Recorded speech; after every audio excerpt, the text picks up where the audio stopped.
సరే, ఈరోజు మనం ప్రపంచంలోని అతిపెద్ద గిరిజన పండుగల్లో ఒకదాని వెనుక ఉన్న అద్భుతమైన కథ గురించి తెలుసుకోబోతున్నాం.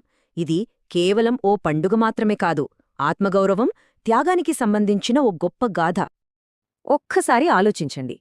ప్రతి రెండేళ్లకొకసారి సుమారు 2 కోట్ల మంది జనం, అక్షరాల కొన్ని దేశాల జనాభా కంటే ఎక్కువ, వీళ్లంతా కలిసి భారతదేశంలోని తెలంగాణ అడవుల్లోకి ఒక యాత్రగా వెళ్తారు. అయితే అసలు ఇక్కడికి ఎందుకొస్తారు? ఏ పెద్ద నగరానికి, స్మారక కట్టడాలకి సంబంధం లేని ఈ మారుమూల అడవిలోకి ఇంతమంది జనాన్ని ఆకర్షించే శక్తి ఏంటి? దానికి సమాధానం 800 ఏళ్ల క్రితం తమ ప్రజల ఆత్మగౌరవం కోసం ప్రాణాలిచ్చిన 2 గిరిజన వీరవనితల కథలో దాగి ఉంది. ఇక్కడ విచిత్రమేంటంటే, గుడిలేదు, విగ్రహాలు లేవు, కేవలం అడవి, అచంచలమైన విశ్వాసం అంతే. సరే, మన కథ మొదలయ్యేది మేడరాజు అనే ఒక గిరిజన నాయకుడితో. ఆయన అడవిలో వెళ్తుండగా ఒక పసిపాప కనిపిస్తుంది.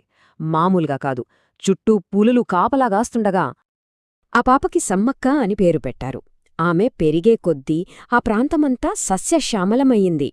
తను కేవలం ఒక సాధారణ అమ్మాయి కాదు, అనారోగ్యంతో ఉన్నవాళ్లని నయం చేయడం, క్రూర మృగాలను కూడా తన మాటతో శాసించడం, ఇలాంటి దైవిక శక్తులు ప్రదర్శించేది.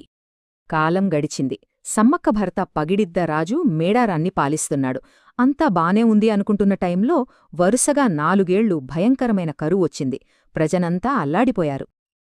ఇంత కరువులో ఉన్నా సరే కాకతీయ చక్రవర్తి ప్రతాపరుద్రుడు ఏమాత్రం కనికరించలేదు.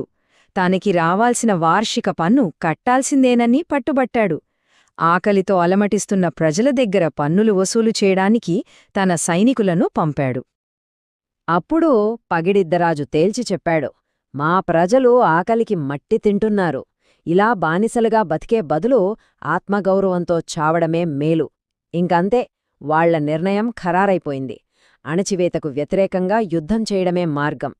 దీంతో కాకతీయ సైన్యం అడవి మీద విరుచుకుపడింది. అప్పుడు సమ్మక్క కుటుంబం ఆ ప్రతిఘటనకు ముందు నిల్చింది.